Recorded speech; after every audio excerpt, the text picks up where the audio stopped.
ہر قسم کی حمد و ثنا، عظمت و کبریائی، بڑائی و بزرگی اللہ وحدہ لا شریک خالق کائنات مالک ارض و سما کے لیے لائق اور سزاوار ہے، جو اس کائنات اور کائنات کل کا مربی و پالنہار ہے۔ بعدہ لاکھاں کروڑاں درود و سلام ہو اللہ کے تمام نبی و رسول پر، خصوصیت کے ساتھ اللہ کے آخری نبی مدنی کریم جناب محمد الرسول اللہ صلی اللہ علیہ وسلم پر۔ حضرات گرامی، آج کے اس موقع مبارکہ میں میرا موضوع سخن ہے کہ وہ کون لوگ ہیں جو رب العالمین کے رحمت سے محروم ہیں۔ اس موضوع کی یہ دوسری نشست، یعنی رب العالمین کے رحمت سے محروم کون لوگ، اس موضوع کی دوسری نشست لے کر کے میں آپ کی خدمت میں حاضر ہوا ہوں۔ رب العالمین سے دعا ہے کہ بار الہ اس کہنے والے کو کہنے سے زیادہ اور سننے والوں کو سننے سے زیادہ عمل و اصلاح کی توفیق عنایت فرما۔ اس سے پہلے نشست کے اندر دو پوائنٹس آپ کے سامنے رکھے گئے تھے جو رب العالمین کے رحمت سے محروم ہیں اور محروم رہیں گے۔ پہلے وہ لوگ یا وہ عورتیں بالخصوص جو اپنے شوہروں کی ناشکری کرتی ہیں، اور کسی بھی احسان کی ناشکری کرنا یہ کبیرہ گناہوں میں سے ہے۔ دوسرے وہ بد نصیب لوگ جو رب العالمین کی رحمت سے محروم رہیں گے، جو ٹھیک سے نماز نہیں ادا کرتے، نماز پڑھتے لیکن گڑبڑ ادا پڑھتے ہیں، رکوع اور سجود کا کچھ خیال نہیں رکھتے، اپنے منمانی رکوع کرتے اور اپنی ہی مرضی سے سجود بھی ان کے ہوتے ہیں، یعنی رکوع اور سجود جو ہیں وہ صحیح سے کر ہی نہیں پاتے ہیں، نہ وہ کرنے کی کوشش کرتے ہیں نہ سیکھتے ہیں۔ رکوع میں جائیں گے تو اونٹوں کے مانند اپنا سر اٹھائے رکھیں گے، یا بکریوں کے مانند اپنی منڈی کو بہت زیادہ جھکائے رکھیں گے۔ جو طریقہ نبی نے بتایا رکوع کرنے کا، اس طریقے کے خلاف تقریباً 80% لوگ رکوع کرتے ہیں، بلکہ اس سے بھی زیادہ کہا جائے تو چلے گا۔ 80% سے زائد لوگ جو ہے صحیح طریقے سے نہ تو رکوع کر پاتے ہیں اور نہ ہی سجدے کر پاتے ہیں۔ سجدے میں جاتے یہ دونوں ہاتھوں کو زمین پر بچھا دیتے ہیں، سجدے میں جاتے ہیں دونوں پہلوؤں کو، دونوں بازوؤں کو اپنے پہلو سے چپکا دیتے ہیں۔ سجدے میں جاتے ہیں بالخصوص عورتیں تو یہ اپنا پیٹ اور یہ ران بالکل چپکا لیتی ہیں۔ یہ تمام طریقے رکوع اور سجود کے جو ہم انجام دے رہے ہیں بالکل کتاب اور سنت کے خلاف ہیں۔ تو یہ وہ بد نصیب لوگ ہیں جو رب العالمین کی رحمت سے محروم ہوتے ہیں، اور صرف محروم نہیں ہوتے ہیں، جن کی نمازیں گڑبڑ ہوتی ہیں، ان کی نمازیں ان نمازیوں کے حق میں بد دعا کرتی ہیں۔ ضیعک اللہ کما ضیعتنی، پروردگارہ اس کو ویسے تباہ و برباد کر دے، بگاڑ دے جیسے اس نے مجھ کو بگاڑا ہے، صحیح سے رکوع نہ کر کے، صحیح سے سجدے نہ کر کے، جس طریقے سے اس نے مجھ کو بالکل کالی کلوٹی بنا دیا۔ اللہ کے نبی نے کہا کہ جو نمازیں صحیح نہیں ہوتی ہیں، جب وہ نمازی مکمل کر لیتا ہے، وہ نماز اس نمازی کے پاس سے جب نکلتی ہے بالکل کالی کلوٹی،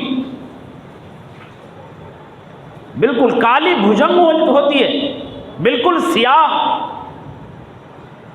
اور وہ کالی نماز اس نمازی کے حق میں بد دعا کرتی کہ اللہ اس کو ویسے ہی بگاڑ دے جیسے اس نے مجھ کو بگاڑا ہے، ویسے تباہ کر۔ اب بتائیے کہ جس آدمی کے لیے اس کی نماز بد دعا کر رہی ہو، جس آدمی کے حق میں اس کی نماز بد دعا کر رہی ہو، کیا اس آدمی کی دنیا اور آخرت کامیاب ہو سکتی؟ بالکل بھی نہیں، ناممکن چیز ہے۔ تیسرا وہ بد نصیب انسان جو رب العالمین کی رحمت سے محروم رہتا ہے خرید و فروخت میں بہت زیادہ قسمیں کھانا. آپ دیکھیں کہ اکثر لوگوں کی عادت ہوتی ہے کہ بات بات پر قسم کھاتے، بات بات پر قسمیں اٹھاتے.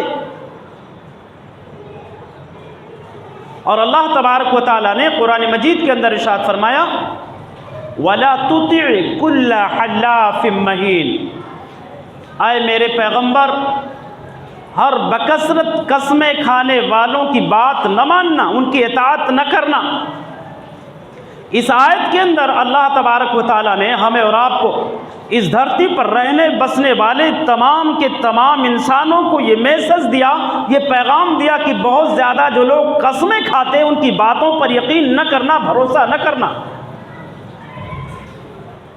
حضرت سلمان فارسی رضی اللہ تعالیٰ عنہ بیان کرتے ہیں کہ اللہ کے نبی جناب محمد رسول اللہ صلی اللہ علیہ وسلم نے ارشاد فرمایا کہ اللہ تبارک و تعالیٰ قیامت کے دن 3 لوگوں سے نہ تو بات کریں گے، نہ ان کو پاک کریں گے، اور نہ ہی رحمت کی نظر سے ان کو دیکھیں گے. نہ رب العالمین بات کریں گے، نہ معاف کریں گے. پاک کرنا بولو تو معاف کرنا، معاف بھی نہیں کریں گے، رحمت کی نظر سے دیکھیں گے بھی نہیں. اور کئی جمعوں سے، کئی خطبوں سے آپ یہی سنتے آ رہے ہیں کہ جو آدمی رب کی رحمت سے محروم رہا، اللہ کی قسم اس کی نمازیں، اس کی عبادتیں، اس کی ریاضتیں، اس کے صدقات و خیرات، اس کے صوم و صلات اس کو اللہ کے عذاب سے نہیں بچا پائیں گے. تو 3 بندے ایسے ہیں. اس حدیث کے اندر سلمان فارسی نے بیان فرمایا کہ 3 بندے ایسے اللہ کے نبی نے ارشاد فرمایا کہ جو اللہ رب العالمین کے رحمت سے محروم رہیں گے، اللہ ان سے بات بھی نہیں کریں گے، ان کو معاف بھی نہیں کریں گے. وہ 3 کون بد نصیب لوگ ہیں؟ نمبر 1، وہ آدمی جو بڑھاپے کو پہنچ چکا ہو، بڑھاپے میں پہنچنے کے باوجود بھی،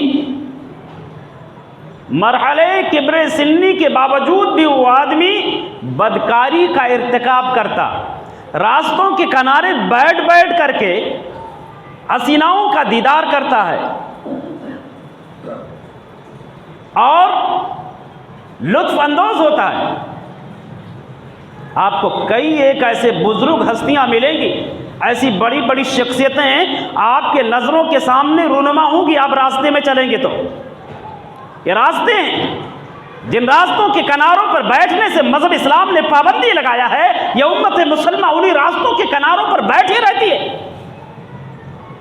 بیٹھنا ہے اپنے گھر میں بیٹھو، بیٹھنا ہے کوئی الگ جگہ جو منتخب کر لو. راستوں کے کنارے پر بیٹھنا یہ مسلمانوں کا طریقہ نہیں، یہ مومنوں کا شیوہ نہیں ہے، یہ ایمانیات کے خلاف ہے، ہمارے مذہب کے خلاف ہے. اللہ کے نبی نے سختی سے منع فرمایا ہے. صبح بھی، شام بھی، رات کے تقریباً 2-2 بجے تک جناب علی انہی راستوں کے کناروں پر بیٹھے رہتے. تو اللہ کے نبی نے ارشاد فرمایا کہ وہ آدمی جو بڑھاپے میں پہنچنے کے باوجود بھی بدکاری کا ارتکاب کرتا ہے، زنا کرتا ہے، وہ زنا چاہے ہاتھ کا زنا ہو، وہ زنا چاہے آنکھ کی زنا ہو، وہ زنا چاہے کسی اور جو ہے اعضاء سے کر رہا ہو، تمام کی تمام قسمیں اس میں شامل ہے. جو آدمی بڑھاپے میں پہنچنے کے بعد بھی زنا کا ارتکاب کرتا ہے، زنا کسی بھی عمر میں حرام ہے، جوانی میں کرنے والا ہو یا بڑھاپے میں کرنے والا ہو، کسی بھی عمر میں زنا کاری بدکاری کا ارتکاب کیا جا رہا ہو، حرام ہے اور کبیرہ گناہ کا جو گناہ ہے، حرام ہے اور کبیرہ گناہ ہے. لیکن بڑھاپے میں اگر کوئی اس جرم کا ارتکاب کرتا ہے تو اس کی قباحت، اس کے مضر اثرات، اس کے نقصانات، اس کے گناہ، اس کا عذاب کئی گنا زیادہ بڑھ جاتا ہے. اور بڑھاپے میں اگر آدمی ایسے جرائم کا مرتکب ہوتا ہے تو اس سے اس کے مزاج کا پتہ چلتا ہے کہ کتنا گندے مزاج کا یہ انسان ہے، جوانی میں کیسا رہا ہوگا. اس سے پتہ چلتا ہے کہ وہ شخص جو ہے وہ بدنصیب انسان اپنی پوری زندگی جو ہے گنڈا گردی میں اور عیاشی میں گزار دیا ہے. اس لیے بڑھاپے میں بھی اب وہ بچ نہیں پا رہا ہے، اپنے آپ کو کنٹرول نہیں کر پا رہا ہے. تو پہلا وہ بندہ جو بڑھاپے میں پہنچنے کے باوجود بھی بدکاری کا ارتکاب کرتا، شیخ زانی، اللہ کے نبی نے کہا بڈھا زانی. دوسرا وہ بندہ جو وہ بھیک مانگ رہا لیکن بڑا گھمنڈی ہے، گھمنڈی فقیر۔ اور تیسرا وہ بندہ جو خرید و فروخت کے وقت بہت زیادہ قسمیں کھاتا۔ یہ تینوں لوگ، کسی احسان کی ناشکری کرنے والا ہے کرنے والی، نمازیں صحیح طریقے سے نہ پڑھنے والا ہے نہ پڑھنے والی، اور زناکار بڈھا، گھمنڈی فقیر، خرید و فروخت کے وقت بہت زیادہ قسمیں کھانے والا، مال بیچ رہا ہے بہت زیادہ قسمیں کھا رہا ہے، مال خرید رہا ہے بہت زیادہ قسمیں کھا رہا ہے۔ یہ تینوں لوگ جو ہے اللہ رب العالمین کے رحمت سے محروم ہوتے۔ اللہ کے نبی جناب محمد رسول اللہ صلی اللہ علیہ وسلم نے ارشاد فرمایا، ایاکم وکثرۃ الحلف فی البیع، میرے امت کے لوگوں خرید و فروخت میں، بیع و شراء میں بہت زیادہ قسمیں کھانے سے بچو۔ فَإِنَّهُ يُنَفِّقُ، آپ کے قسم کھانے سے یاد رکھنا مال تو بک جائے گا، سودا کر لے جائیں گے، لیکن ثم يمحق، برکت ختم ہو جائے گی، اس کے بعد دلندری اور بے برکتی شروع ہو جائے گی۔ کتنے لوگ آتے ہیں جو کہتے ہیں جناب آمدنی بہت ہے، ڈھیر سارے پیسے کماتے ہیں، لیکن دکھتا نہیں ہے۔ کہیں ایسا تو نہیں کہ بے برکتی کی سبب رکامے قسمیں کھانا ہے؟ فالتو قسمیں کھا رہے ہیں، قسم کھانے کی ضرورت نہیں ہے، اس کے باوجود بھی آپ قسم کھا رہے ہیں۔ ارے کبھی قسم کھانے کی ضرورت آ جائے تو مذہب اسلام نے آپ کو اتھارٹی دیا، اختیار دیا، آپ قسم کھا کر کے اپنی بے گناہی ثابت کر سکتے ہو، سامنے والے کو یقین دلا سکتے ہو، لیکن سودا کرنے میں، لین دین میں کاہے کا قسم کھانا؟ اس کا مطلب کچھ آپ فراڈ کر رہے ہیں، اس کا مطلب کچھ آپ گڑبڑ کر رہے ہیں، اس کا مطلب وہ سودا نہیں ہو رہا تھا لیکن قسمیں کھا کھا کر کے آپ وہ سودا کر رہے ہیں۔ تو یہ بے برکتی کی، بے رحمتی کی سبب ہے، رحمت سے محرومی کا سبب ہے۔ اللہ کے نبی نے کہا کہ سودا کر لے جائیں گے لیکن اس کے بعد بے برکتی شروع ہو جائے گی، دلندری شروع ہو جائے گی، تباہی شروع ہو جائے گی۔ حضرات گرامی، ایک دوسرے حدیث کے اندر اللہ کے نبی جناب محمد الرسول اللہ صلی اللہ علیہ وسلم نے ارشاد فرمایا کہ 4 بندے ایسے ہیں جن سے اللہ رب العالمین ناراض رہتے، نفرت کی نظر سے دیکھتے، نفرت کرتے۔ آپ اندازہ لگاؤ کہ اس سے بڑا بدنصیب اس دھرتی پر کون ہو سکتا جس سے اس کا رب نفرت کر رہا ہو؟ وہ دنیا کا سب سے غلیظ اور بدترین اور بدنصیب انسان ہے جس سے رب العالمین نفرت کر رہے ہوں، جس سے رب العالمین ہمیشہ ناراض رہے ہو، وہ دنیا کا سب سے بدتمیز اور بد کردار، بد اخلاق انسان ہو سکتا ہے۔ اللہ کے نبی نے ارشاد فرمایا کہ 4 بندوں سے اللہ تبارک و تعالی ہمیشہ ناراض رہتے، ناراضی نہیں رہتے بلکہ غضبناک، غصے میں رہتے، نفرت کرتے۔ ان 4 میں سے ایک وہی جو میں نے بتایا کہ شیخ زانب، بدکار بڈھا، زناکار بڈھا۔ زنا تمام مرحلوں میں کبیرہ گناہ ہے، لیکن بڑھاپے میں زنا، اس کی قباحت، اس کا عذاب، اس کے نقصانات کئی گنا بڑھ جاتے ہیں۔ نمبر 2، گھمنڈی فقیر، اس سے بھی اللہ تعالیٰ نفرت۔ نمبر 3، قسمیں کھا کر کے مال بیچنے والا، اس سے بھی اللہ تعالیٰ نفرت کرتے۔ نمبر 4، ظالم حکمراں، اس سے بھی اللہ تبارک و تعالیٰ نفرت کرتے۔ اب نفرت کرنے کا مطلب یہ نہیں کہ اللہ تعالیٰ اس کی دولت چھین لیں گے۔ ایک بات یاد رکھنا، اللہ جس سے محبت کرتے ہیں، مصیبتوں کے فوائد کا ایک نشست میں نے شروع کیا تھا، کئی نشستیں میں نے رکھی تھی کہ مصیبتیں اور پریشانیاں جو آتی ہیں اس کے فائدے کیا ہیں۔ اس ٹاپک میں نے ذکر کیا تھا کہ رب العالمین جس سے محبت کرتے ہیں اسے پریشانی پہ پریشانی دیتے ہیں، اور رب العالمین جس سے نفرت کرتے ہیں اسے پریشانی نہیں دیتے بلکہ اسے خوشحالی دیتے. میں نے الٹا بول دیا. رب العالمین جس سے نفرت کرتے ہیں اسے خوشحالیاں دیتے ہیں, سمجھ رہے ہیں, اور جس سے محبت کرتے ہیں اس کو پریشانی پہ پریشانی اس میں مبتلا کرتے رہے. سمجھ میں آ رہی بات ہے؟ تو ایسا بھی مت سوچنا کہ آج کل کیا نام ہے لوگ یہ ظالم حکمراں ہیں, جنتا پر اتنا ظلم کرتے ہیں اس کے باوجود بھی حاکم ہیں. نہیں, صحیح بات, لیکن رب العالمین جس سے نفرت کرتے ان کو اور بڑھاوا دیتے کہ بڑھتے جا بڑھتے جا. کسی نہ کسی دن رب العالمین دبوچے گا, مروڑے گا, اس کی گرفت میں کبھی نہ کبھی آئیں گے ظلم کرنے والے لوگ. وہ ظلم کرنے والے آپ ہوں, میں ہوں, کوئی بھی ہو, ظالم کبھی بھی اللہ رب العالمین کے قہر سے, اللہ کے عذاب سے بچ نہیں سکتا. تو یہ 4 بندے ایسے ہیں جن سے رب العالمین غضبناک ہوتے ہیں اور نفرت کی نظر سے دیکھتے ہیں. چوتھا وہ بندہ جو رب العالمین کی رحمت سے محروم رہتا ہے, نیکی کر کے لوگوں پر احسان جتلانا, کسی کی مدد کر کے جتلانا, بات بات پر اس کو یاد دلانا, میں نے یاد کیا آج تو میرا ساتھ نہیں دے رہا, بھاگ رہا نا, ایک وقت ایسا بھی تھا کہ میں نے تیرا ساتھ دیا, تیری مدد کی تھی میں. یعنی بات بات پر اس کو شرمندہ کرنا, اسے ذلیل کرنے کی کوشش کرنا. یاد رکھنا, مومن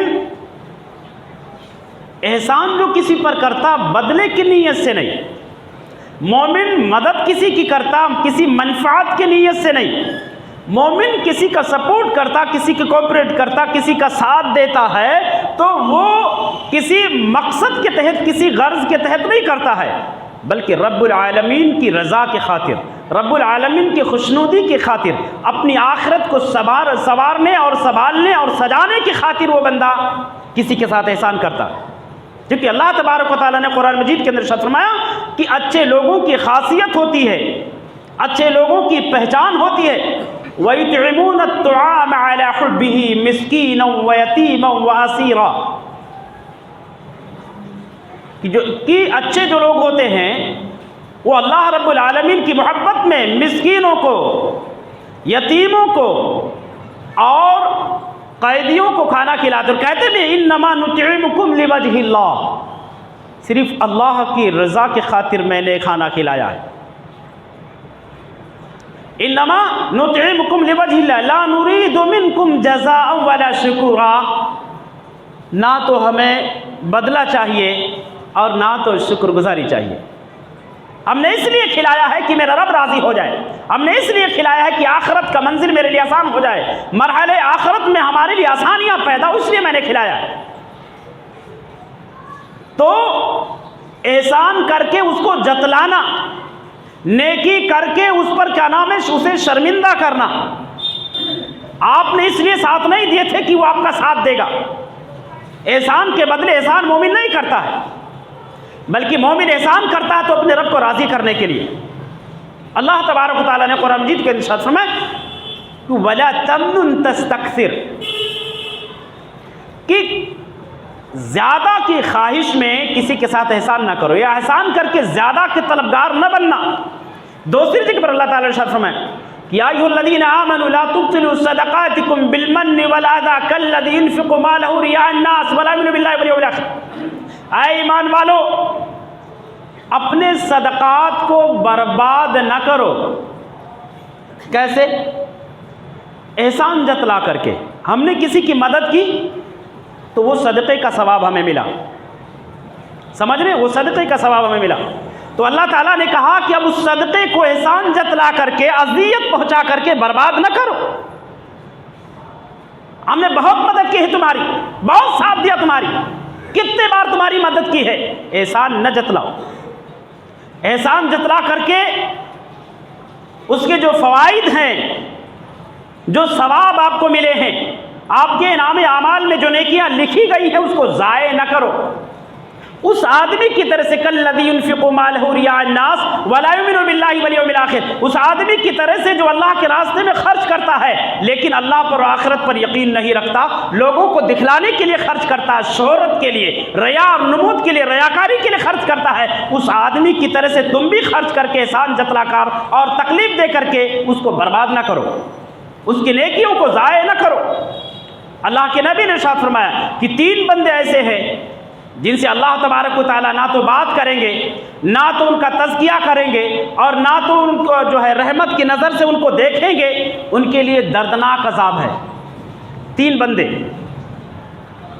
اس سے پہلی حدیث کے اندر میں نے سنا اس میں بھی 3 بندے تھے، اس حدیث کے اندر بھی یہ 3 بندے ہیں، یہ بدنصیب 3 ہیں۔ کون ہیں وہ 3 بدنصیب لوگ؟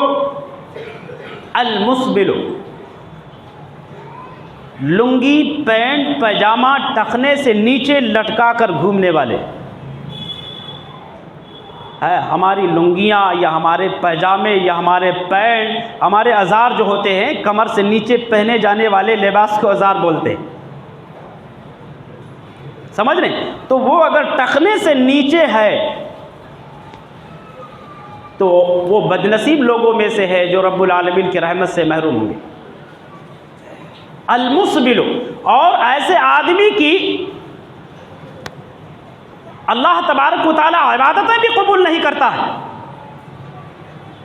ایسے آدمی کی رب العالمین عبادات بھی قبول نہیں کرتے ہیں، جو آدمی لنگی پینٹ پیجامہ ٹخنے سے نیچے لٹکائے ہوئے رکھتا ہے، کوئی بھی عبادت قبول نہیں کرتے۔ صرف نماز نہیں بلکہ جتنی بھی عبادات کی قسمیں ہیں،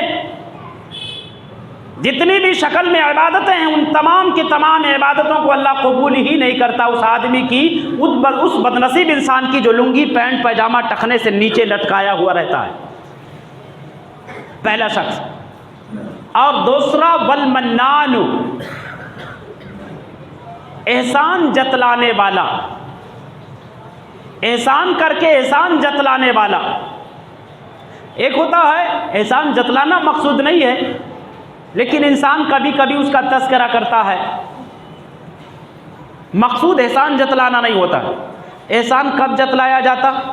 جب اس کی طرف سے نا امیدی ہوتی ہے، کسی مدد کی امید لے کر کے جاتا ہے لیکن وہ سامنے والا جب مدد نہیں کرتا تب احسان وہاں پر وہ یاد دلاتا، کبھی میں نے تیری مدد کی تھی یاد ہے، وہ اس کو بولتے احسان جتلانا، اس کو بولتے احسان جتلانا۔ کبھی ساتھ مانگا کہ میرا ساتھ دے دو فلاں کام میں، وہ ساتھ نہیں دیا، وہاں وہ یاد دلاتا میں نے تیرا ساتھ دیا تھا یاد ہے، آج تو میرا ساتھ دینے سے انکار کر رہا، اس کو بولتے احسان جتلانا، یہ احسان جتلانا بولتے ہیں۔ تو والمنان، اور احسان جتلانے والے سے بھی اللہ ناراض رہتے، بات نہیں کریں گے، قیامت کے دن رحمت کے نظر سے دیکھیں گے نہیں، ان کو معاف بھی نہیں کریں گے، اور اس کے لیے بھی دردناک عذاب ہے۔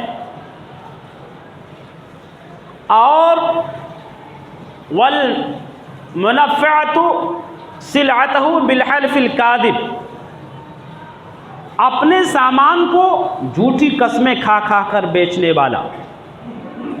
ایک دوسری روایت کے اندر اللہ کے نبی نے ارشاد فرمایا کہ 3 قسم کے لوگ ایسے ہیں کہ اللہ تبارک و تعالیٰ ان تینوں کی کوئی عبادت قبول نہیں کرتے۔ ان میں سے تو 2 یہی ہیں، ایک مسبل لنگی پینٹ پاجامہ لٹکانے والا، دوسرا احسان جتلانے والا، اور تیسرا جو ہے وہ تقدیر کو جھٹلانے والا۔ تقدیر کو، یعنی انسان کے ساتھ کوئی مصیبت آئی ہے، اب وہ تقدیر کو بھول گیا، بس کسی نے کر دیا میرے ساتھ، بس یہ میرے غلطیوں کی نتیجہ ہے، بس یہ تیری وجہ سے ہوا، یہ اس کو کہتے ہیں تقدیر کو جھٹلانا۔ آپ صبر کیجئے، مصیبتوں پر صبر کا مظاہرہ کیجئے، جو کچھ تقدیر میں لکھا تھا تقدیر غالب آ گئی، اس میں اس کی غلطی نہیں، میری غلطی نہیں، آپ کی غلطی نہیں، کسی کے عمل کا کوئی دخل نہیں ہے۔ اب یہ غلطیاں تو عام طور سے 99% لوگ کرتے ہیں، بن گیا تو سب میری محنت ہی کی وجہ سے ایسا ہوا، بگڑ گیا سب اس کی وجہ سے، بنا تو میں، بگڑا تو یہ تقدیر کے خلاف عقیدہ ہے۔ یہ نظریہ، یہ سوچ، یہ فکر تقدیر کے خلاف ہے۔ کبھی بنے تو بھی رب العالمین کا کمال ہے، بگڑے تو بھی رب العالمین ہی کی مرضی سے ہوا ہے، اس میں ہمارا اور آپ کا کوئی دخل نہیں ہے۔ آپ یقین رکھیں، اپنے تقدیر پر بھروسہ رکھیں کہ میرے تقدیر پر تھا، اس لیے وہ تقدیر غالب آ گئی ہے۔ کوئی آدمی لاکھ برا چاہے تو کیا ہوتا ہے؟ وہی ہوتا ہے جو منظور خدا ہوتا ہے۔ ہمیشہ تقدیر غالب آتی ہے، کیونکہ اللہ عز و جل نے جو ہمارے تقدیر میں لکھ دیا ہے۔ کوئی لاکھ کوششیں کرے کہ آپ کو تباہ کر دے، اللہ کی قسم کوئی تباہ نہیں کر سکتا، برباد نہیں کر سکتا۔ کوئی لاکھ کوششیں کرے کہ آپ کو آسمان تک سیر کرا دے، نہیں کرا سکتا جب تک کہ آپ کے تقدیر میں لکھا نہ ہو، کیونکہ اللہ کے نبی نے ارشاد فرمایا اعلم ان الامة لو اجتمعت على ينفعوك بشيء لم ينفعوك الا بشيء قد كتبه الله لك ولو اجتمعوا على يضروك بشيء لم يضروك بشيء الا قد كتبه الله عليك۔ اپنی امت کو آپ نے میسج دیا کہ یقین کر لو۔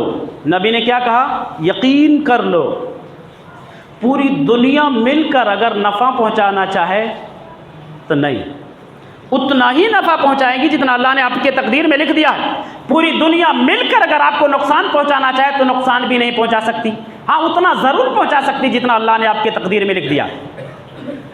تقدیر میں جتنا لکھا ہے اتنا ہی آپ کو نفع اور نقصان یہ دنیا پہنچا سکتی، اس سے زیادہ ایک رتی کے برابر بھی نہیں، ذرے کے برابر بھی، نہ تو ذرے کے برابر کوئی نقصان پہنچا سکتا، نہ تو کوئی نفع پہنچا سکتا۔ وَلَا تَدْعُ مِن دُونِ اللَّهِ مَا لَا يَنفَعُكَ وَلَا يَضُرُّكَ فَإِن فَعَلْتَ فَإِنَّكَ إِذًا مِنَ الظَّالِمِينَ۔ قرآن مجید کے اندر اللہ تبارک و تعالیٰ نے کئی ایک جگہوں پر اللہ تعالیٰ نے ارشاد فرمایا وَإِن يَمْسَسْكَ اللَّهُ بِضُرٍّ فَلَا كَاشِفَ لَهُ، یعنی پوری دنیا مل کر آپ کو نفع پہنچانا چاہے تو نفع نہیں پہنچا سکتی، آپ کو نقصان پہنچانا چاہے تو آپ کو نقصان بھی نہیں پہنچا سکتی۔ یہ سارا کمال میرے رب کا ہے۔ تو اللہ کے نبی نے ارشاد فرمایا کہ تین قسم کے لوگ ایسے ہیں جن کی اللہ تعالیٰ کوئی عبادت قبول نہیں کرتا ہے: احسان جتلانے والا، جھوٹی قسمیں کھا کر کے مال بیچنے والا، تقدیر کو جھٹلانے والا۔ ایک تیسری روایت کے اندر اللہ کے نبی نے ارشاد فرمایا کہ لا يدخل الجنت منان، احسان جتلانے والا جنت میں نہیں داخل ہو سکتا، ولا عاق، اور ماں باپ کی نافرمانی کرنے والا بھی جنت میں نہیں جائے گا۔ اور دوسری روایت کے اندر اللہ کے نبی نے کہا ماں باپ کی نافرمانی کرنے والے کی بھی اللہ کوئی عبادت قبول نہیں کرتا۔ یہاں کتنے لوگ ایسے بیٹھے ہوں گے جو اپنے ماں باپ کے نافرمان ہوں گے، ہمیشہ ماں باپ رو رہے ہوں گے، تڑپ رہے ہوں گے، پریشان ہوں گے کہ میرا بیٹا میرا بیٹا میرا بیٹا بیٹا بگڑ گیا، ایک بھی نہیں سننا، کسی کی نہیں سننا۔ شادی ہو جانے کے بعد اپنے ماں باپ کو ایسے ٹھوکر مارتا ہے جس ماں نے اپنا خون دے کر کے آپ کی پرورش کی ہے، سوکھی جگہ میں آپ کو سلا کر کے آپ کے پیشاب میں سو کر کے اپنی رات گزاری ہے، نہ جانے کتنے چیزوں کی قربانیاں دے دے کر کے آپ کو پالا اور پوسا ہے، بڑا کیا ہے، آپ کو چلنا پھرنا سکھایا ہے، آپ کو بولنا سکھایا ہے، اٹھنا بیٹھنا سکھایا ہے، ہر ایک تمیز زندگی کا ہر ایک ہنر آپ کو دیا ہے۔ آج وہ ماں کسی کام کی نہیں، ایک ایک باتیں تلخ لگتی، اس ماں کی کڑوی لگتی، کیوں؟ طاقت آ گئی نا باڈی میں، کسی قابل ہو گئے نا، اور بھول جاتے ہیں کہ اگر وہ ماں روٹھ گئی تو رب روٹھ گیا، اور اگر رب روٹھ گیا تو دنیا اور آخرت دونوں تباہ و برباد ہو گئے۔ ماں کو کبھی روٹنے نہ دینا، اس کے خون کو پی کر کے، وہ جو ماں نے 2 سال خون دودھ پلائی ہے وہ اللہ کی قسم دودھ نہیں ہے، وہ اس کا سرخ خون ہے جس خون کو رب نے دودھ کی شکل دیا، اور وہ ماں اس خون کو دودھ کی شکل میں پلاتی رہی۔ ذرا باپ سے بول کر کے دیکھو کہ 1 سال وہ خود کا دودھ خرید کر کے دودھ لا کر پلا کر کے دیکھے، پریشان ہو جاتا ہے، کہیں سے مزدوری مل ہی نہیں رہی ہے، کام چل ہی نہیں، کہاں سے دودھ لائیں؟ اور وہ ماں فری آف چارج، کوئی چارج نہیں، فری میں پلا رہے۔ جب بھی بیٹا رویا فوراً سینے سے لگا کر دودھ پلانا شروع کر دی۔ اتنی ساری قربانیوں پر اگر پانی پھیریں گے، اتنی ساری قربانیوں کو اگر مٹی میں ملائیں گے تو کیا رب راضی رہے گا؟ یہاں سے پیغام لے کر کے جاؤ، جن کے والدین روٹھے انہیں منانے کی کوشش کرو، بڑھاپے میں ان کا سہارا بنو، ان کی مدد کرو، ان کا ساتھ دو، ان کی تلخیوں کو نظر انداز کرو۔ یاد رکھنا ان کی تلخیاں ہمارے لیے دعا بن جائیں گی، ان کا ڈانٹنا، ان کی گالیاں، ان کی ناراضگی ہمارے لیے دعا بنے گی، لیکن انہیں منانے کی کوشش کرنا، روٹھنے نہ دینا۔ تو اللہ کے نبی نے ارشاد فرمایا کہ لا يدخل الجنت منان، احسان جتلانے والا جنت میں نہیں جائے گا، ماں باپ کی نافرمانی کرنے والا بھی جنت میں نہیں جائے گا۔ ہاں، اگر وہ ماں باپ رب کی نافرمانی کی دعوت دے رہے ہیں تو ماں باپ کی بات نہیں مانی جائے گی۔ ماں باپ کہہ رہے ہیں کہ بھیا تو جوان ہو رہا، داڑھیاں چھلوا لے، کٹوا لے، منڈوا لے، ابھی تو جوان بھی برابر نہیں ہوا، تو ان کی بات نہیں مانی جائے گی۔ اگر ماں باپ کہہ رہے ہیں کہ بھیا بیٹا ارے کاہے کا نماز اتنا پڑھ رہا ہے، یہ بزرگوں کا کام ہے، تو ماں باپ کی بات نہیں مانی جائے گی۔ یعنی ماں باپ اگر دین کے خلاف کوئی دعوت دے رہے ہیں تو ماں باپ کی بات کو ٹھکرا دیا جائے گا، لیکن اگر دین کے خلاف کوئی بات وہ نہیں کر رہے، کوئی کام نہیں کر رہے ماں باپ، اس کے باوجود بھی ہم ان کی خدمت نہیں کر رہے ہیں، ان کی دیکھ ریکھ نہیں کر رہے ہیں۔ کتنے ماں باپ ایسے جناب عالی جو بڑھاپے میں در بدر کی ٹھوکریں کھا رہے ہیں اور بھکاری بن کر کے بیچارے بھیک مانگ رہے ہیں، کتنے ماں باپ آپ کو ملیں گے، اور بیٹے مزے لے رہے آرام سے، بتاتے بھی کہ میرے کہنے کے حساب سے نہیں چل۔ ارے ظالم، مگر تو ماں باپ کے کہنے کے حساب سے چلا ہوتا۔ بچپن میں ماں باپ نے تو کبھی ایسا نہیں بولا کہ میرے کہنے کے حساب سے نہیں چل رہا اس لیے میں اس کا ساتھ نہیں دوں۔ کتنا بھی تو نے نافرمانیاں کیا لیکن ماں باپ نے پیچھا نہیں چھوڑا، مدرسے سے بھاگتا رہا، اسکول سے بھاگتا رہا۔ میں خود بیگ لے کر گھر سے نکلتا تھا، بستہ لے کر کے اسکول جا رہا ہوں، جا کر راستے میں بیٹھا رہتا تھا، دن بھر ایک باغیچے میں جا کر بیٹھا رہتا تھا، کئی مہینے تک بیٹھا رہتا تھا جناب علی۔ کسی نے جا کر میرے گھر پر بولا کہ آپ کا بیٹا فلاں باغیچے میں دن بھر بیٹھا رہتا، مدرسہ نہیں جاتا۔ جس گاؤں میں جاتا تھا پڑھنے کے لیے 2 مدرسے تھے، اس مدرسے میں جاتے تھے، گاؤں سے تھوڑی دوری پر تھا، تو وہ لوگ بولتے تھے یہاں نہیں آتا وہاں جاتا ہوگا، یہاں آتے تھے تو یہ لوگ بولتے تھے یہاں نہیں آتا وہاں جاتا ہوگا۔ مجھ سے بولتے تھے کہ میں تو گیا تھا مدرسے میں، پوچھتا تھا کہاں گئے تھے، کون سا مدرسے، بولے وہاں گیا تھا۔ ارے اس میں تھوڑا جاتا، ادھر جاتا میں۔ کبھی 1 آدھ مہینے میں ادھر جاتے، میں بولتا کہاں گئے تھے، کس مدرسے، بولے ادھر تو گیا تھا۔ ارے ادھر نہیں جاتا میں، ادھر جاتا۔ اس طریقے سے بیوقوف بناتا رہتا، لیکن کیا سچی محبت ہوتی والدین کی، پیچھا نہیں چھوڑتے، پیچھا نہیں چھوڑتے۔ ایک دن پکڑا گیا، میری غلطی پکڑ میں آئی، خوب اچھے سے دھلائی ہوئی۔ کسی بھی آپ بتائیے اگر وہ ماں باپ روٹھ جاتے، ناراض ہو جاتے کہ میرے کہنے کے حساب سے نہیں چلتا ہے، آج اس مقام پر نہیں پہنچتا۔ یہ ماں باپ کی محبتیں، یہ سچا پیار، سچی محبت، یہ محبت کی سچائی تھی کہ یہاں تک جو مجھ کو پہنچائی۔ تو ماں باپ جو ناراضگی ظاہر کرتے ہیں، ڈانٹتے ہیں، ناراض رہتے ہیں، کبھی نہ جانے کتنے شکلوں میں ناراض ہو کر کے اپنے تیور بدلتے ہیں، ان کے تمام تیور میں، ان کے تمام بے رخی میں یاد رکھنا پیار اور محبت بھرا ہوتا ہے۔ اس لیے وہ زندہ ہیں، ان کی خدمت کرو، ان کو منانے کی کوشش کرو، اور اگر وہ مر چکے ہیں تو نیکیاں کر کے، ان کے لیے خیر کی دعائیں کر کے، ہر اچھے کام میں بڑھ چڑھ کر کے حصہ لے کر کے ان کے قبر کو روشن اور منور کرنے کی کوشش کریں۔ ان کے بڑے اپکار ہیں ہمارے اور آپ کے اوپر، ان کے بڑے احسانات ہیں ہمارے اور آپ کے اوپر حضرات گرامی۔ تو بہرحال یہ 3 قسم کے لوگ اللہ کے نبی نے اس حدیث کے اندر بیان فرمایا کہ جنت کے اندر نہیں جائیں گے، اور انہی تینوں کو کی اللہ تبارک و تعالیٰ کوئی عبادت بھی قبول نہیں کرتا۔ آپ اندازہ لگائیے کہ کہیں ایسا تو نہیں کہ ہماری دعائیں رد کر دی جاتی، ماں باپ کے نافرمان تو نہیں ہیں، کئی نماز گڑبڑ تو نہیں پڑھ رہے، کئی بہت زیادہ قسمیں کھا کر کے کیا نام ہے اپنے صاف سودا تو نہیں کر رہے، یہ ساری خامیاں خرابیاں کہیں ہمارے اندر ہے تو نہیں۔ جناب عالی ایک بزرگ بلک بلک کر رو رہے کہ میں نے بچے کے لیے سب کچھ کیا، آج وہ بیٹا ایک ٹائم کا کھانا بھی دینے کے لیے راضی نہیں ہے، میرے نظروں کے سامنے کھانے پینے کی چیزیں لاتا، بچوں کو کھلاتا، بیوی کو کھلاتا۔ ایک وقت وہ بھی تھا، ایک واقعہ آپ نے انشاءاللہ تعالیٰ گزشتہ جمعے میں رکھوں گا، بنی اسرائیل کا ایک شخص کسی مصیبت میں پھنستا ہے اور اس مصیبت سے نجات کے لیے اللہ سے دعا کرتا کہ الہ العالمین تو خوب جانتا ہے میں مویشیوں کا چرواہا ہوں، جانور چراتا ہوں، جانوروں کو چرانے کے لیے جنگل میں جاتا، واپس آتا، دودھ نکالتا، سب سے پہلے امی اور ابو کو پلاتا، پھر اپنے بیوی بچوں کو پلاتا تھا۔ ایک دن ایسا ہوا کہ معمول کے سے تھوڑا تاخیر ہو گیا، واپس آیا، دودھ نکال کر کے ماں کے پاس لایا، ماں باپ کے پاس سو چکے تھے۔ میں نے جگانا مناسب نہیں سمجھا کہ میرے والدین کی نیندیں خراب ہو جائیں گی، انتظار کرتا رہا، میرے بچے بھوک سے تڑپتے رہے، بلکتے رہے، سو گئے تڑپ تڑپ کر کے، لیکن ماں باپ کی نیند کو اچاٹ نہیں کیا، کھڑا رہا، انتظار کرتا رہا۔ میرے والدین جب نیند سے بیدار ہوئے تو میں نے وہ دودھ کا پیالہ پیش کیا، میرے ماں باپ نے جب دودھ پیے اس کے بعد میں نے اپنے بچوں اور بیوی کو پلایا۔ یا اللہ، اگر یہ کام یقیناً تیری رضا کے لیے میں نے کیا تھا تو آج مجھے اس مصیبت سے نجات دے دے۔ ہماری زندگی میں کوئی ایسی بھلائیاں ہونی چاہیے جن بھلائیوں کو کبھی مصیبت کے ایام میں وسیلہ بنا سکے۔ انشاءاللہ تعالی آنے والے وقت میں ہم رکھیں گے۔ بس اللہ سے یہ دعا کرتے ہیں کہ بار الہ ہمیں اور آپ کو ایسے تمام کاموں سے بچنے اور بچانے کی توفیق عطا فرمائے رب العالمین جن سے تیرے رحمت کی محرومی ہوتی ہے۔ اے اللہ، ہم سے ان تمام کاموں کو کرنے کی توفیق عطا فرمائے، وہ تمام کام لے جن سے تیرے رحمت کے ہم اور آپ مستحق بنتے ہیں۔ پروردگار، ہم تمام کو کتاب اللہ سنت رسول اللہ کا پابند بنا، اور جب تک اس دنیا کے اندر زندہ رکھ خالص کتاب اللہ سنت رسول اللہ صلی اللہ علیہ وسلم کو دائم زندہ رکھ، اور جب ہم سب کا خاتمہ ایمان بالخیر ہو۔ حضرات، ایک ضروری اعلان یہ ہے کہ ایک غازی پلاٹ کی کوئی ایک بہن ہے، ان کی اہلیہ کی طبیعت کافی ناساز ہے،